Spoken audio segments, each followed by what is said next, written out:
જય શ્રી કૃષ્ણ. પ્રેક્ટિકલ 6માં આજે આપણે જોઈએ છે હેતુ ડેસ્કટોપ કોમ્પ્યુટરના કોમ્પોનેન્ટને એસેમ્બલ કરવા. આપણે પ્રેક્ટિકલ 5માં કોમ્પ્યુટરને કેમનું એસેમ્બલ કરવું અને અત્યારે ડેસ્કટોપ કોમ્પ્યુટરને કેમનું એસેમ્બલ કરવું એ જોઈશું.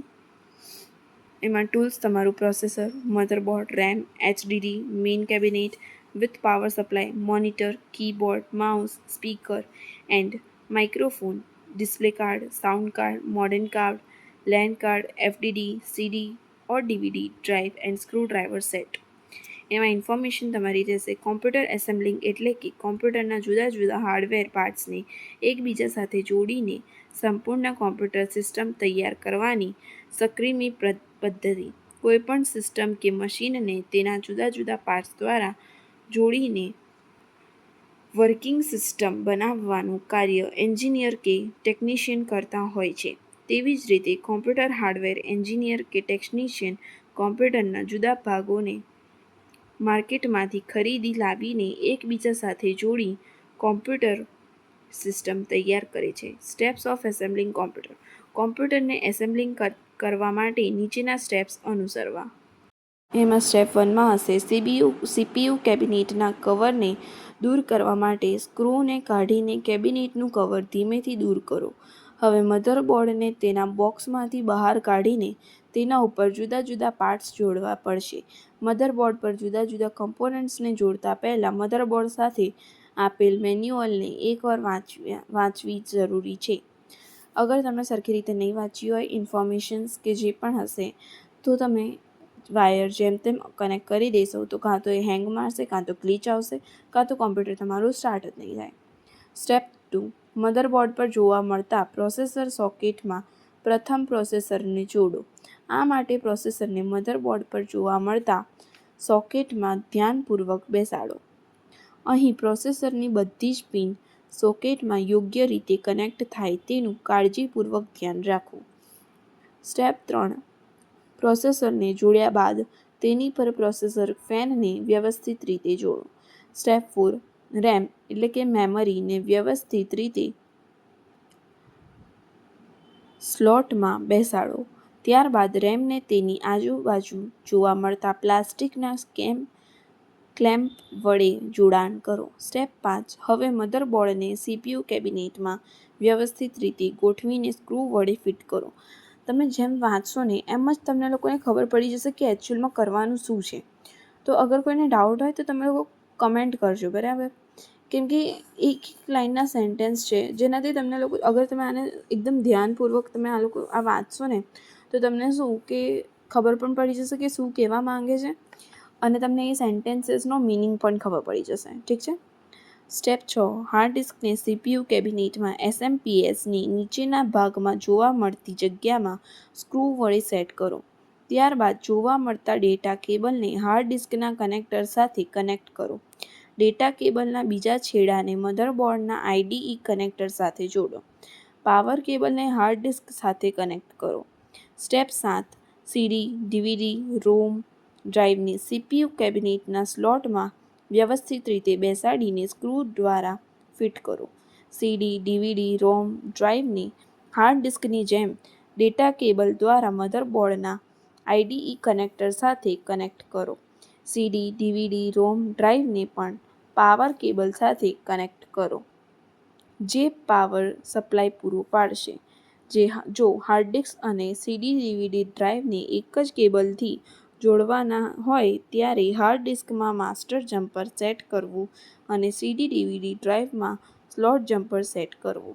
સામાન્ય રીતે જમ્પરને સેટ કરવા માટે ડેટા કેબલ અને પાવર કેબલ કનેક્ટરની વચ્ચે જોવા મળતા કનેક્ટરનો ઉપયોગ થાય છે. સ્ટેપ 8. ત્યારબાદ જો એડિશનલ કાર્ડ જોવા કે graphics card, LAN card, modem કાર્ડનો ઉપયોગ કરવાનો હોય તો તેને એક્સપાન્શન સ્લોટમાં કનેક્ટ કરો. આ કાર્ડને CPU કેબિનેટમાં બેક પેનલ સાથે સેટ કરીને સ્ક્રૂ વડે ફિટ કરો. સ્ટેપ 9. ઉપર પ્રમાણેના સ્ટેપમાં દર્શાવ્યા પ્રમાણે બધા જ કોમ્પોનેન્ટ કનેક્ટ કર્યા બાદ SMPSના 20 પિન અથવા 24 પિનવાળા કનેક્ટરને મધરબોર્ડ સાથે કનેક્ટ કરો. આ કનેક્ટર દ્વારા મધરબોર્ડને ઓપરેટ થવા માટે જરૂરી DC 12 પાવર સપ્લાય મળશે. તેવી જ રીતે 4 પિનવાળા કનેક્ટરને પણ સેટ કરો. સ્ટેપ 10 CPU કેબિનેટ સાથે જોડાયેલ power connector, reset connector, LED connector વગેરેને મધરબોર્ડ સાથે કનેક્ટ કરો. બાદ સ્ટેપ 11 ફરી એકવાર બધા જ કમ્પોનન્ટ બરાબર કનેક્ટ થયા છે કે નહીં તે જોઈ લો. CPU કેબિનેટને બંધ કરીને સ્ક્રૂ વડે બરાબર ફિટ કરો. Back panel of CPU cabinet. નીચેની આકૃતિમાં CPU બેક પેનલના દરેક પોર્ટ કનેક્ટરની માહિતી આપેલી છે. આ તમારું ફોટો છે જેની અંદર એમણે કીધું છે કે આની અંદર તમે જોઈ શકો છો આ પાવર સપ્લાય કુલિંગ ફેન છે. પછી આ જે છે એ PS2 માઉસ કનેક્ટર છે. આ તમારું થમ્બ સ્ક્રૂ પેરેલલ પોર્ટ રહેશે. ના, આ થમ્બ સ્ક્રૂ છે. પેરેલલ પોર્ટ તમારું અહીંયા રહેશે. આ છે. પછી આ PS2 કીબોર્ડ કનેક્ટર છે. આ વાળું તમારું PS2 માઉસ કનેક્ટર છે. કીબોર્ડની બાજુમાં માઉસ કનેક્ટર છે.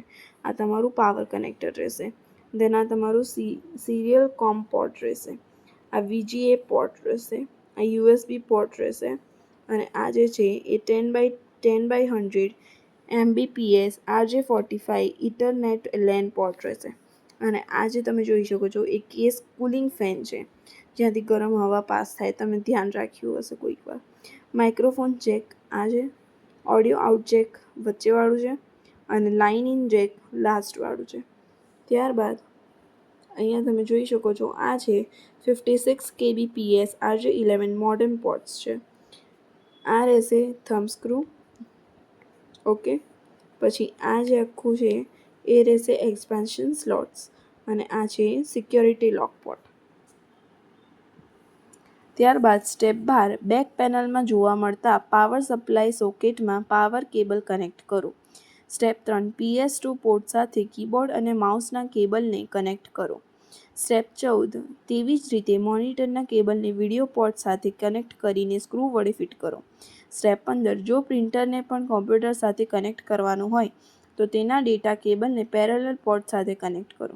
સ્ટેપ 16 તેવી જ રીતે કોમ્પ્યુટરને નેટવર્ક લેનમાં જોડવાનું હોય તો network cable UTP with RJ45 ને ઇથરનેટ પોર્ટ સાથે કનેક્ટ કરો. સ્ટેપ 17 આજકાલ દરેક કોમ્પ્યુટરના મલ્ટીમીડિયા ફેસિલિટી ઉપલબ્ધ હોવાથી સ્પીકરને કોમ્પ્યુટર સાથે કનેક્ટ કરવા માટે સ્પીકરના કનેક્ટરને ઓડિયો પોર્ટ સાથે જોડો.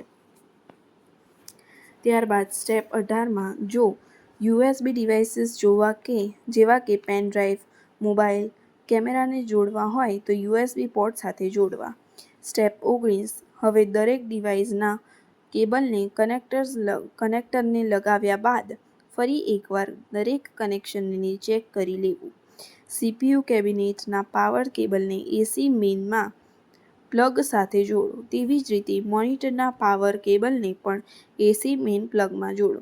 જો અન્ય ડિવાઇસ જેવા કે પ્રિન્ટર, સ્કેનર વગેરેનો ઉપયોગ કરવાનો હોય તો તેમના પાવર કેબલને પણ AC મેઇન સાથે કનેક્ટ કરો અને છેલ્લે CPUના પાવર ઓન ઓફ બટનને પ્રેસ કરીને કોમ્પ્યુટર ચાલુ કરો.